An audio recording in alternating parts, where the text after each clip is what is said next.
13 मई तक दुनिया भर में 3,02,000 लोग इस बीमारी के शिकार हो चुके थे। करीब 44 लाख संक्रमित थे, लेकिन 15 लाख लोग ठीक भी हो चुके थे। हर दिन 4,500 लोग इससे संक्रमित हो रहे हैं। हमारे देश में भी अब तक 81,970 संक्रमित हो चुके हैं, जिनमें से 27,920 ठीक होकर घर भी वापस पहुंच गए हैं और 2,649 की मौत हो चुकी है। हमारे एक साथी हैं इंदौर के अमूल्य निधि, जो जन स्वास्थ्य अभियान के एक समर्पित कार्यकर्ता हैं, डॉक्टर अजय खरे के साथ के कार्यकर्ता हैं। उन्होंने बताया कि इस मौत के आंकड़े की डरावनी सच्चाई यह है कि हमारे यहाँ पे जांचें बहुत कम हो रही हैं। उन्होंने ये भी बताया कि मध्य प्रदेश में मृत्यु की दर हिंदुस्तान में जो मृत्यु की दर है उसकी तुलना में कहीं ज़्यादा है। देश में यह 3.24% है और मध्य प्रदेश में 5.9%। कल तक मध्य प्रदेश में 4,426 संक्रमित थे, जिनमें से 237 की मौत हो चुकी थी। इसकी जो सबसे एक बड़ा आंकड़ा है वो ये है कि इसका 40% हिस्सा इंदौर का था। और उससे भी गंभीर बात यह है कि मध्य प्रदेश का जो पहले 4 शहर माने जाते हैं, इंदौर, भोपाल, ग्वालियर, जबलपुर, उसके अलावा जो दूसरे स्तर का जो शहर है या जिला है उज्जैन, उसमें सबसे ज़्यादा मौतों का प्रतिशत है 16.42। ये आंकड़े बताते हैं कि जांचें नहीं हो रही और ये जो है ये एक गंभीर विषय है। भोपाल की एक नर्स है हमारी साथी, उन्होंने एक बड़ी बात बताई कि इंदिरा गांधी अस्पताल जो भोपाल गैस से जुड़ा हुआ है, अस्पताल से जुड़ा हुआ है, उसकी मेडिकल स्टाफ की जांच रिपोर्ट आने में 15 से 20 दिनों का समय लग रहा है। यह इसलिए भी गंभीर बात है क्योंकि केरल, जिसने इस बीमारी पर काफ़ी हद तक अंकुश लगाया, वहाँ पर जांचें सघन हुई और जांच की रिपोर्ट केवल 48 घंटे में आ रही थी। इस तरह की व्यवस्था भी की गई।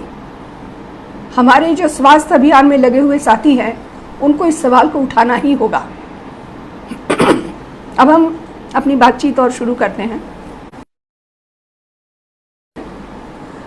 हमारी एक फ्रंटलाइन कोरोना वॉरियर, एक डॉक्टर है, उन्होंने मुझे एक संदेश भेजा। ये संदेश ये है कि कोरोना वायरस या कोविड-19 का वजन कितना है ये पता लग गया है और इसका वजन है 0.85 ऑटोग्राम। अब यह ऑटोग्राम क्या होता है? ग्राम मालूम है, सेंटीग्राम मालूम है, डेसीग्राम मालूम है, किलोग्राम मालूम है। अब यह ऑटोग्राम क्या होता है? ऑटोग्राम जो है वो गणित के विद्यार्थी समझ सकते हैं कि एक ऑटोग्राम जो है वो 10 की घात ऋण 18 यानी 10⁻⁻18 ग्राम होता है एक ऑटोग्राम। और इस वायरस का वजन है 0.85 ऑटोग्राम। और एक व्यक्ति जिसको ये संक्रमण होता है उसको 70 अरब वायरसों का संक्रमण होता है, जिनका वजन, कुल वजन होता है 0.0000000 6 बार 0 5 ग्राम। इतने कम वजन का ये वायरस एक व्यक्ति को संक्रमित करता है।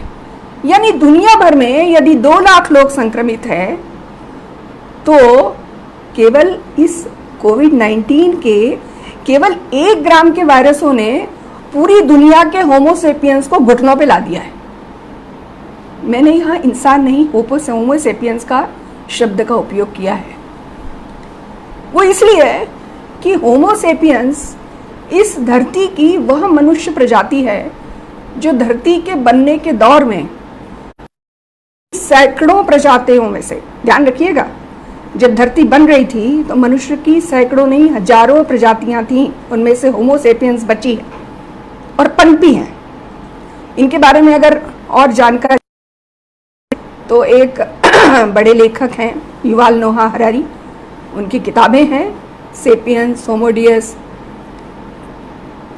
20 लेसन्स ऑफ 21st सेंचुरी, ज़रूर पढ़िएगा अगर समय मिला या मौका मिला तो। ये प्रकृति है और होमो सेपियंस इस प्रकृति का ही एक हिस्सा है और इस महामारी और इसके पहले की भी कई महामारियों ने ये बार बार दिखाया भी है। इसलिए इस प्रकृति से खेलना मनुष्य को हमेशा से भारी पड़ा है। खैर, ये एक अलग विषय है जिस पर चर्चा करना और पर्यावरण को अंधाधुंध प्रकार से नष्ट करने के अपने डरावने और कुछ हद तक घिनौने अमानवीय तरीकों पर दुनिया को न केवल सोचना पड़ेगा बल्कि उन्हें रोकना भी पड़ेगा। अभी एक सम्मेलन होने वाला है कोविड पे, जिसमें आपको मालूम होगा ग्रेटा थंबनबर्ग एक 17 साल की किशोरी युवती है जिसने पर्यावरण को लेकर काफ़ी अभियान चलाया था। वो खुद भी इससे संक्रमित हुई, लेकिन बाद में उसने अपने आप को क्वारंटाइन किया और बचाया अपने आप को। वो भी इस सम्मेलन में इसमें भाग लेने वाली है। लेकिन हमारे कुछ तथाकथित ज्ञानी, दुनिया भर में ज्ञानी हैं, हमारे यहाँ पर भी बहुत ज्ञानी हैं, उन्होंने कहा कि ग्रेटा थंबनबर्ग क्यों आ रही है इसमें, वो कौन सी स्वास्थ्य विज्ञानी है या स्वास्थ्य के संबंध में जानती है या डॉक्टर है। वो ये भूल गए हैं कि हमारे इंसान के स्वास्थ्य का पर्यावरण से कितना लेना देना है, ये वायरस बार बार दिखा रहा है। लेकिन दिक्कत ये है कि ये जो घिनौने तरीके से प्रकृति को नष्ट करते हैं अपने मुनाफे के लिए, उनके बजाय इस वैश्विक बीमारी का सबसे बड़ा खामियाजा हमारे देश का गरीब असहाय मजदूर उठा रहा है। ये सोचने की बात है। आज की चर्चा में हमें इस बीमारी से कौन कैसे जूझ रहा है और रास्ता कौन दिखा रहा है, ये हमें देखना है। दुनिया भर की तस्वीरें और हमारे देश के अनुभव हमें ये साफ बता रहे हैं कि इस महामारी के साथ साथ सरकारी संवेदनहीनता, बेजवाबदारी और हद दर्जे की गैर जनतांत्रिक सोच का सबसे अधिक खामियाजा महिलाएं और बच्चे भुगत रहे हैं। जिस देश में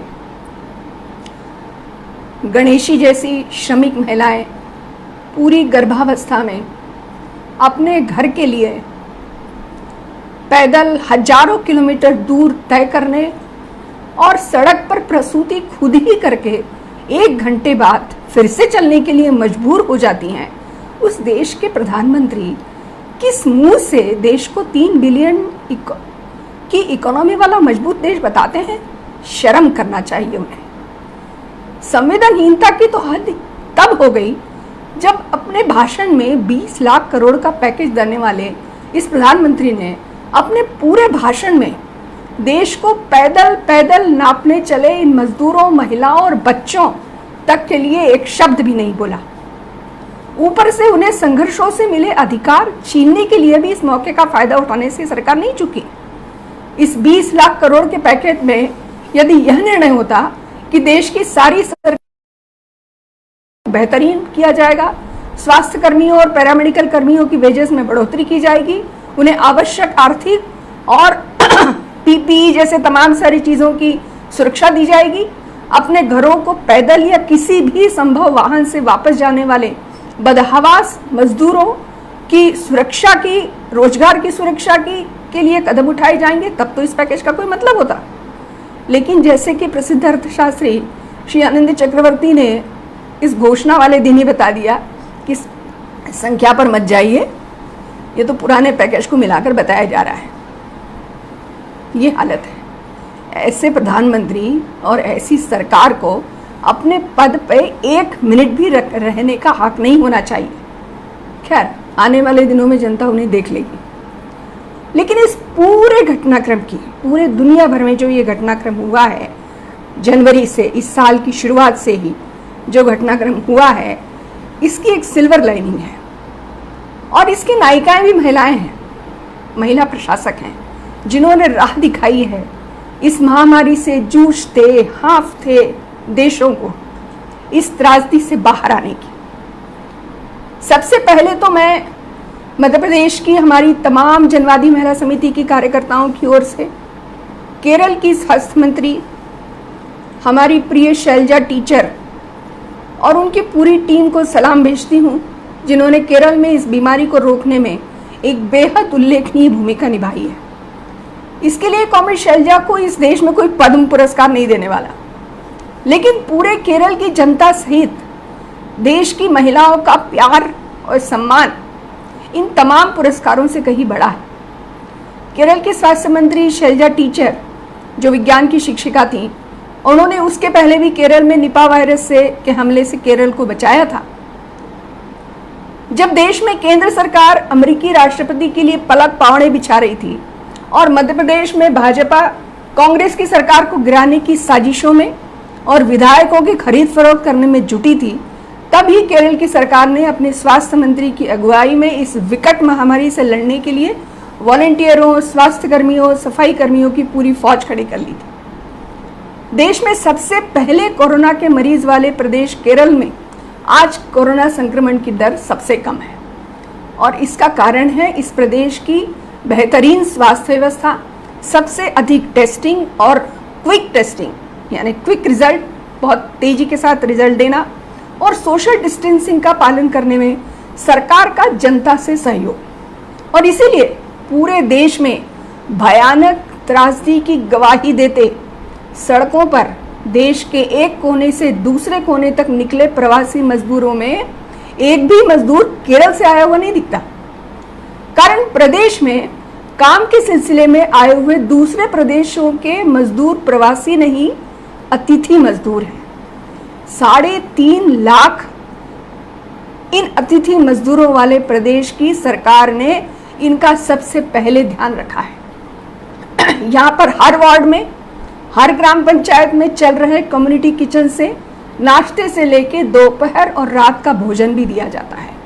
बंद पड़े स्कूलों, शादी घरों, हॉस्टलों में बन गए 19,764 कैंपों में लगभग 3.5 लाख मजदूर रह रहे हैं, जो स्वेच्छा उन स्कूलों का कहीं बगीचा बना रहे हैं, कहीं अगर उनकी कोई टूट फूट हो गई है तो उसको ठीक कर रहे हैं। और ये होता है रास्ता आपसी सहयोग का। और इन्हीं कुछ मजदूरों ने, कुछ 1,000 मजदूरों ने जो किसी फैक्ट्री में काम करते थे, उन्होंने 50,000 रुपये मुख्यमंत्री के राहत कोष में भी दिए। ये होता है।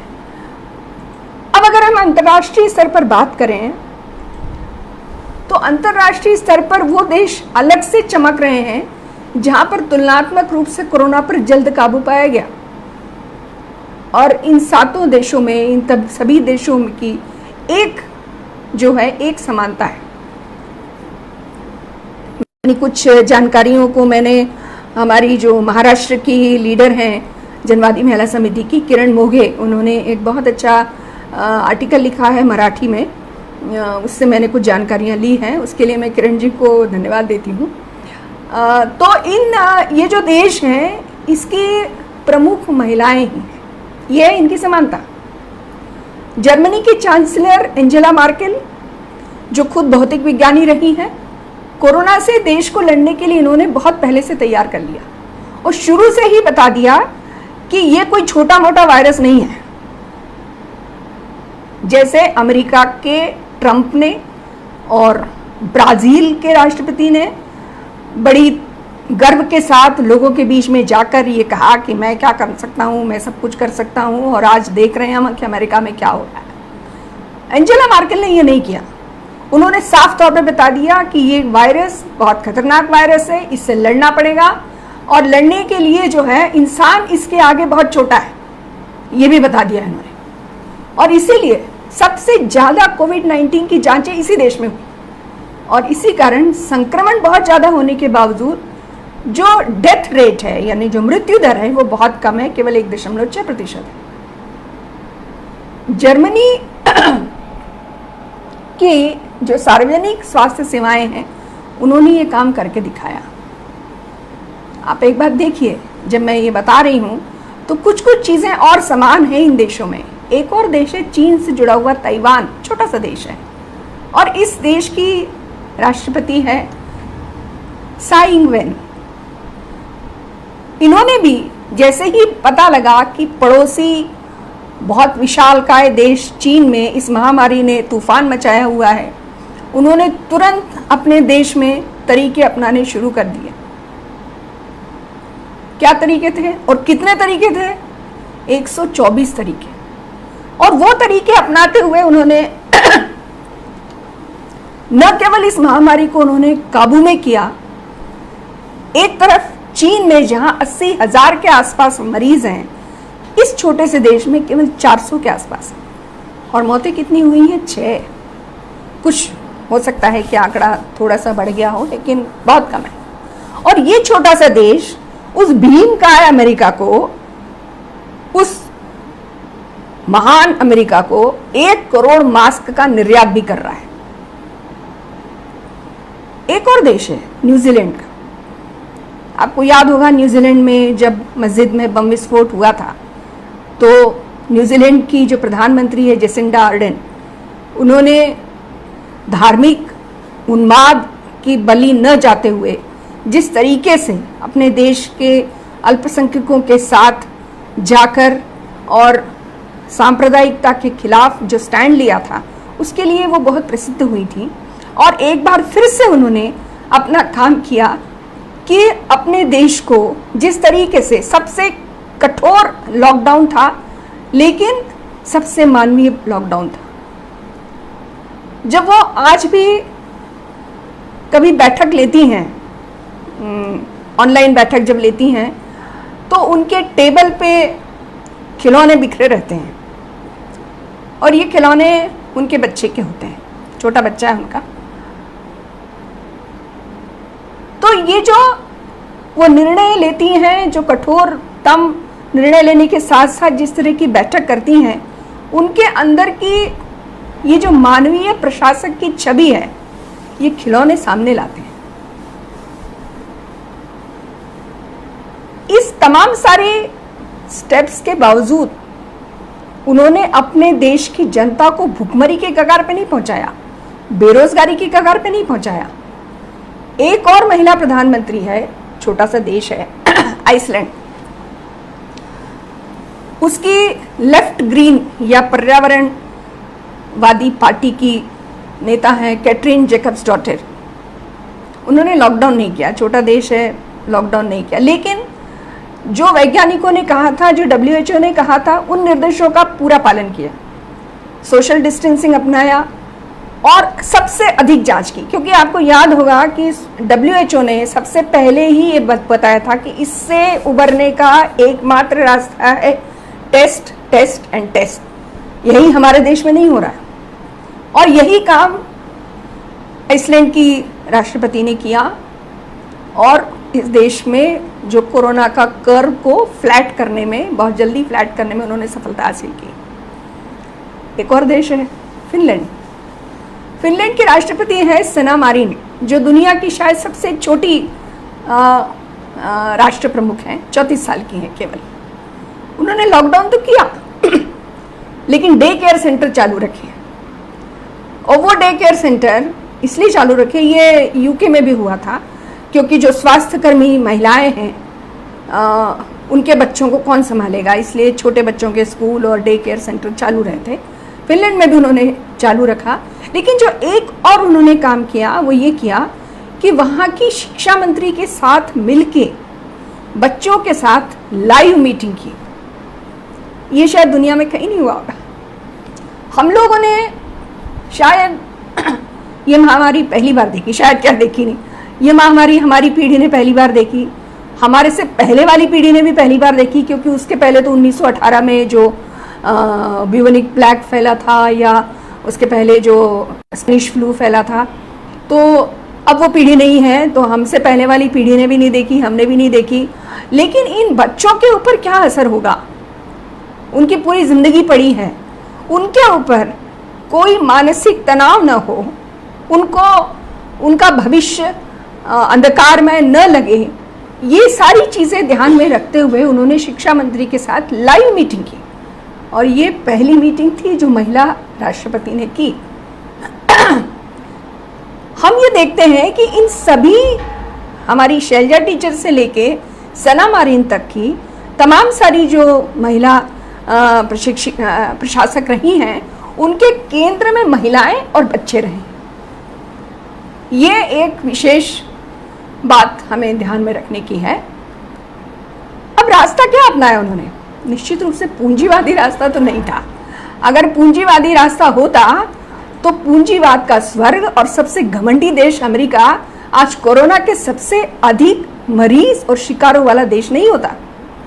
सबसे अधिक बीमार, सबसे अधिक मौतें भी इसी देश में हुई हैं, क्योंकि उन्होंने जो प्राइवेटाइज स्वास्थ्य सेवाएं हैं, जिसकी वजह से वहां के नागरिक इसको भुगत रहे हैं, आज पूंजीवादी रास्ता इन लोगों ने नहीं अपनाया। लेकिन एक और काम उन्होंने किया। इन महिलाओं ने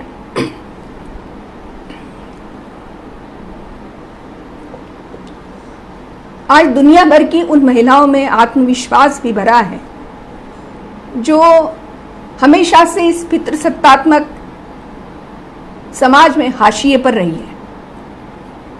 इन महिलाओं ने दिखाया है कि महिलाओं के हाथ में दुनिया बेहद सुरक्षित है यदि इसका मौका मिले। हमारे यहाँ पर भी अब शैलजा टीचर तो हैं ही, लेकिन इसके साथ ही साथ देश में ऐसी कई ग्राम पंचायतें हैं जहाँ की महिला प्रधान ने खुद सैनिटाइजेशन से लेके सफाई और स्वास्थ्य कर्मियों के साथ मिलकर पूरे गांव को इस महामारी से बचाए रखा है। मानवीयता को बचाने और दुनिया को संजोने का एक सहज ममत्व और काबिलियत उनके अंदर है। आदिलाबाद जिले की आदिवासी युवा सरपंच पी रमाबाई, लालगोंडा जिले के मदनपुरा गांव की युवा प्रधान अखिला, ऐसी ही कुछ महिलाएं और भी बहुत लोग होंगी, लेकिन मैं उनके नाम खोज नहीं पाई। आप ज़रूर खोजिएगा। इन महिलाओं के साथ साथ और भी कई महिलाएं हैं, हजारों लाखों महिलाएं पूरी दुनिया में जो कोरोना वॉरियर्स के नाम से जानी जा रही हैं, उनका 90% हिस्सा महिलाएं हैं। ये महिलाएं जो डॉक्टर हैं, नर्स हैं, सफाई कर्मी हैं, आशा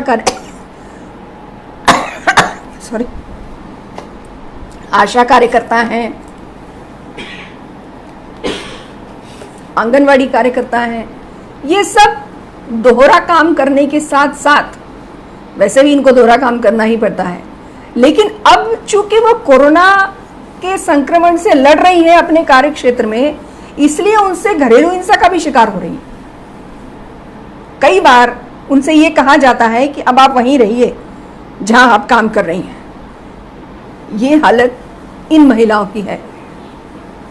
सरकार ने मजदूरों के लिए हेल्पलाइन नंबर बनाए, बहुत अच्छा काम किया, जितना भी किया। कोटा के बच्चों को घर पहुंचाया, बहुत अच्छा काम किया। लेकिन इन महिलाओं के लिए कोई हेल्पलाइन नंबर बनाया किसी सरकार ने? केरल की बात छोड़ दीजिए, एक भी हेल्पलाइन नंबर नहीं है। मेरे पास एक फोन आता है नीमच से, उनकी बच्ची जो है वो राजस्थान में है। मैंने उनसे कहा कि आप आवेदन करिए। उन्होंने कहा कि मेरा आवेदन रिजेक्ट हो जाता है।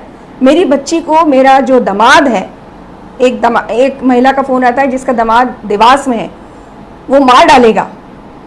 फिर जब मैंने 2-3 बार फ़ोन किया तब कहीं जाके उसका मुझे मालूम नहीं कि वो सॉल्व हुआ कि नहीं हुआ, क्योंकि उसका फ़ोन आना बंद हो गया और फ़ोन लगता भी नहीं है। तो ये जो घटनाएं हैं, क्या हुआ? अच्छा, तो ये जो घटनाएं हैं ये बताती हैं कि ये जो घरेलू हिंसा की जो घटनाएं हैं वो लगातार बढ़ रही हैं। घर में जो रहती हैं महिलाएं, उनकी भी हालत देख लीजिए। घर में बीमारों, बुजुर्गों की देखभाल, घर के रोज़मर्रा के काम के साथ साथ राशन की दुकानों के चक्कर लगाना, और उनके काम के लिए उनके लिए ये असहनीय होता जा रहा है। लेकिन सरकारों को, मीडिया को उसका कोई चिंता नहीं है। कुछ दिन पहले तक जो सरकार CAA, NRC, ये तमाम सारी चीज़ों की जानकारी इकट्ठा कर रही थी, पैसा खर्च कर रही थी उसमें, वो सरकार आज ये इकट्ठा नहीं कर सकती जानकारी कि फलाने वार्ड में कितने गरीब हैं, कितनों के पास आधार कार्ड है, कितनों के पास राशन कार्ड नहीं है। अरे उनको जो है राशन घर तक पहुंचा दो, ये नहीं कर सकती है सरकार। राशन जिसमें दाल, तेल, शक्कर, आलू, प्याज, चाय पत्ती हो, ये पहुंचा दिया जाए। ये केरल की सरकार कर रही है, घरों तक पहुंचा रही है राशन। मिड डे मील भी घरों तक जा रहा है। बच्चों को चूंकि स्कूल की छुट्टी हो गई है, इसलिए घरों तक खाना पहुंचाया जा रहा है। ये है दो सरकारों का अंतर, ये है उन दो तरह के प्रशासकों का अंतर। घरेलू हिंसा की घटनाएं तो अनसुनी होती जा रही है। हमें दुख है इस बात का कि जाने कितनी ऐसी घटनाएं होंगी जिन पर कोई कार्रवाई नहीं हो रही है। यौन हिंसा की शिकार, ये हम सब जानते हैं कि सबसे ज़्यादा यौन हिंसा घरों के अंदर होती है। अब आप सोच सकते हैं कि जब सारे परिवार घरों में हैं, बच्चियां भी घरों में हैं, उनकी क्या हालत होती होगी। वो लड़कियां इन हालतों में सबसे ज़्यादा वल्नरेबल हैं। ये है हालत। उनकी कहाँ सुनवाई होगी? कौन सुनवाई करेगा? क्या उनके लिए कोई हेल्पलाइन, क्या उनके लिए कोई ऑनलाइन जो है वो कुछ है सरकार के पास? कुछ नहीं है। इन सब के बावजूद बहुत तकलीफ होती है जब मैं कभी कभी घर से देखती हूँ जो घर की तलाश में सैकड़ों किलोमीटर दूर छोटे छोटे बच्चों के साथ पैदल सड़कें नापे जा रही है भरी दोपहरी में, रात को, और बीच में उनके बगल से एक सरकारी गाड़ी निकलती है चिल्लाते हुए, घर में रहिए, सुरक्षित रहिए। दूसरे देशों में रह गए अमीरों को वापस लाने के लिए हवाई जहाज़ों का इस्तेमाल करने वाली जो सरकार इस देश को बनाने वाले मजदूरों के लिए और महिलाओं के लिए और देश के भविष्य उन छोटे बच्चों के लिए कोई इंतज़ाम नहीं कर सकती, वो सरकार नहीं है। वो इवेंट मैनेजमेंट कंपनी है जो केवल इवेंट प्रायोजित करती है। फोटो खींच लिया उन्होंने, हवाई जहाज मंगाया, हवाई जहाज से लोग आ गए, फोटो खींच के दिखा दिया, ट्रम्प आए, दिखा दिया। ये इवेंट मैनेजमेंट होता है। दरअसल इस फासिस्ट सरकार की सोच में महिलाएं है ही नहीं। इसीलिए तो सरकार केवल इन गरीब मजदूरों और कर्मचारी महिलाओं के प्रति ही असंवेदनशील नहीं है, बल्कि इस लॉकडाउन का सहारा लेकर वह जनतांत्रिक आंदोलनों की अगुवाई करने वाली महिलाओं को भी इस कठिन दौर में भी जेल की सीटों के पीछे पहुंचा रही है। सफूरा जरगर एक ऐसी ही कार्यकर्ता है। वरिष्ठ अधिवक्ता और मानवाधिकार कार्यकर्ता सुधा भारद्वाज और प्रोफेसर शोमा सेन, उनका स्वास्थ्य ठीक नहीं है, वो जेल में है।